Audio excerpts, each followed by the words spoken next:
दोस्तों, क्रिकेट की दुनिया की सबसे बड़ी परी आप लोगों की खिदमत पे एक दफा फिर से हाजिर है और बहुत सी खबरें लेके आया हूँ। इंडिया जीत चुका है T20I सीरीज ऑस्ट्रेलिया के खिलाफ। उसके अलावा सलमान बट और कामरान अकमल पाकिस्तान की सिलेक्शन कमेटी के एडवाइजर्स बन चुके हैं। इसका मतलब क्या है, इसके बारे में हम बात करेंगे। बाबर आजम ने ले ली है पर्पल रंग की लैम्बोर्गिनी, उसके ऊपर भी बात करेंगे। यू गेंडा, तुम सब गेंडा, तुम्हारा पूरा खानदान गेंडा भी क्वालिफाई कर चुका है वर्ल्ड कप के अंदर। हमें खुशी इस बात की है कि जिम्बाब्वे शुक्र है नहीं आई। इसके अलावा और भी बहुत कुछ मिलेगा इस वीडियो के अंदर। मेरे नीचे टाइम स्टैंप्स दिए हुए होंगे, जिससे जो भी देख रहे हैं देख ले। तो शुरू करते हैं।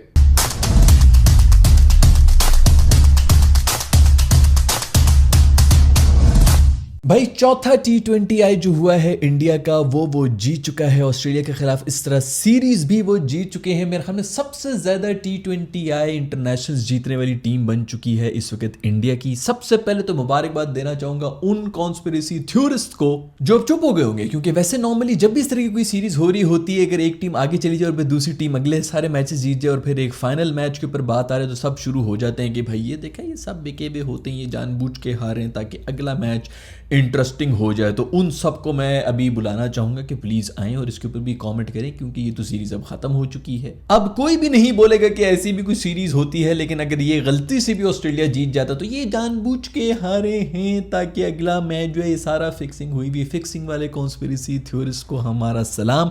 बिल्कुल फिक्सिंग होती है। मैं तो कहता हूँ इनफैक्ट ICC भी इन सब चीजों के अंदर मुलविस होता है, लेकिन हर चीज के अंदर जो ना अपना भाषण ना दिया करो यार। पूरे मैचेस और उनका आउटकम करने के लिए ना यार वो बड़ा लंबा चक्कर हो जाता है। सात बंदे फिक्स करना वो इस लेवल पे इतना आसान नहीं होता दोस्तों, वो भी आजकल के सोशल मीडिया के जमाने में। खैर, इंडियंस ये मैच जीत चुके हैं, सीरीज भी जीत चुके हैं, लेकिन कहीं ना कहीं उनके दिल में वो जो एक वो बच्चा है ना, वो जो अवार्ड ले रहा है, गिफ्ट ले रहा है, मेरा ख्याल में किसी कॉन्टेस्ट को जीतने का, लेकिन उसकी शक्ल बनी हुई है और वह परेशान हुआ है कि यार मैं खुश हूं कि ना हूं, वही वाला कुछ हाल है। क्योंकि जो भी मैच जीत रहे हैं इंडियंस, उसके बाद उनके दिल में सिर्फ यही आता है कि यार ऐसी 3 सीरीज हार जाते हैं, लेकिन बस उस संडे को वो मैच जीत जाते। खैर भाई, कोई मैन ऑफ द सीरीज रहा है, किसी ने कोई परफॉर्मेंस दी है, तो वो दी है रिंकू सिंह ने आज फिर बहुत ही बेहतरीन। वैसे तो वो फिनिश करते हैं गेम को, लेकिन आज की जो ये गेम थी उसके अंदर उन्होंने फिनिश नहीं किया, बल्कि इनिंग्स बिल्ड भी की है। एक और बेहतरीन किस्म की इनिंग्स खेली। इनफैक्ट आउट भी अंपायर्स कॉल पे हुए, थोड़े से अनलकी रहे। उसी से याद आया कि क्या घटिया और थर्ड क्लास अंपायरिंग हो रही थी, जो बड़े अच्छे सीधी तरह मतलब ऑन ग्राउंड तो प्लम लग रहे थे, वैसे थी तो अंपायर्स कॉल ही,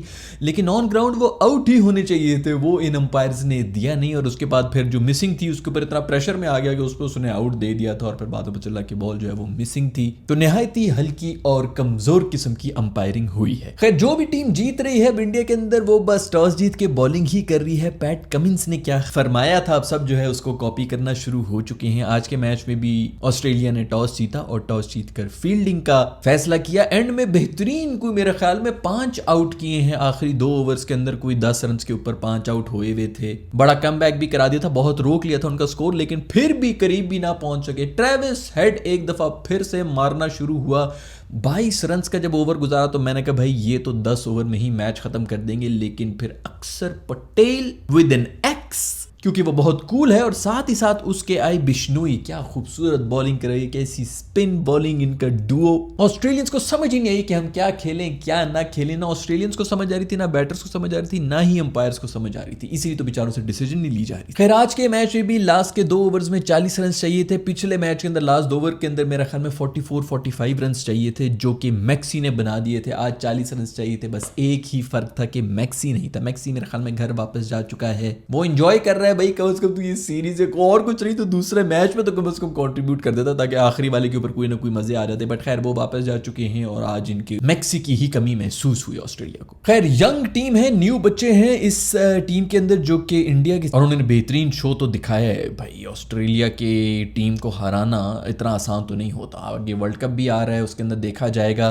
कि इनकी टीम अगर बेंच की ये स्ट्रेंथ है तो अभी तो मेन प्लेयर्स भी इनके हैं, तो टीम तो बहुत सॉलिड होगी इंडिया की वर्ल्ड कप के लिए भी। मैं उम्मीद करता हूं कि हमारी जो टीम है वो वही रखें जो हमने ओडीआई में भेजी थी, क्योंकि वो हमने T20 की टीम भेज दी थी। अब ये ना हो कि T20 के वर्ल्ड कप के लिए हमारे एक्सपर्ट्स जो हैं और जितने भी जीनियस हैं वो ओडीआई की टीम बनाकर भेज दे, क्योंकि टीम आपकी बनी हुई है, वही सारी टीम जो आपने ओडीआई के लिए भेजी थी वही आपकी T20 की टीम है। खैर, कुछ जितेश शर्मा नाम के भी बैटर आ गए हैं इंडिया के अंदर, जिन्होंने मेरे ख्याल में 19 बॉलों के ऊपर 36 रन बना दिए हैं। एक तो इनके 5 घंटे में उतने बैटर निकल के आ जाते हैं इंडिया वालों के, जितने हमारी हमारी 5 साल में नहीं आते। खैर सबसे बड़ा जो प्रॉब्लम होता है इंडिया के मैचेस देखने का वो ये होता है कि अगर आपकी नजरें टीवी के ऊपर नहीं है तो आपको समझ ही नहीं आ सकता कि क्या हो रहा है मैच के अंदर, क्योंकि अगर मुखालिफ टीम जो है वो चौके मार रही हो, छक्के मार रही हो तो खामोशी होती है। नॉर्मली जब एक नॉर्मल इंसान जब क्रिकेट देख रहा होता है, कुछ छक्का मार दे दूसरी टीम का तो मुंह से कम ऊ ही निकल जाता है या कुछ इस किस्म की आवाज आ जाती है कि पता तो चलेगा अच्छा ठीक है, कुछ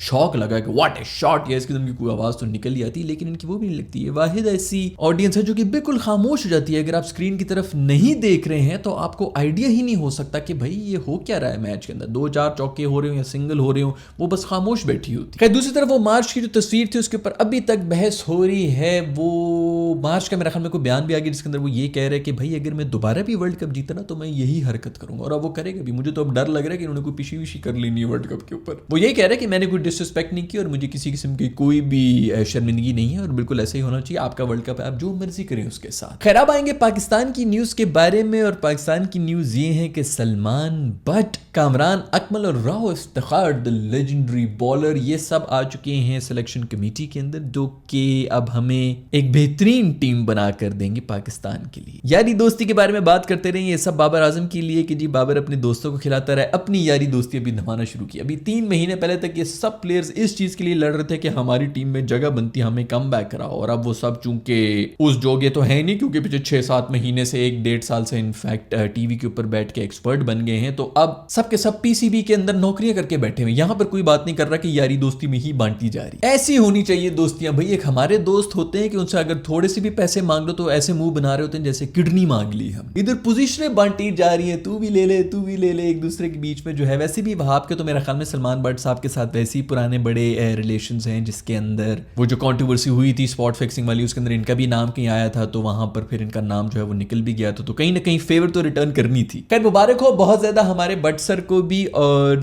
कामरान अकमल भाई को भी, राव भाई को भी, आप सबको नई पोजीशंस जो है वो बहुत बहुत मुबारक हो। मैं बहुत खुश हूं क्योंकि अगर कामरान अकमल आ चुका है तो इसका मतलब है कि मेरे दोस्त अक्कू का चांस बन चुका है।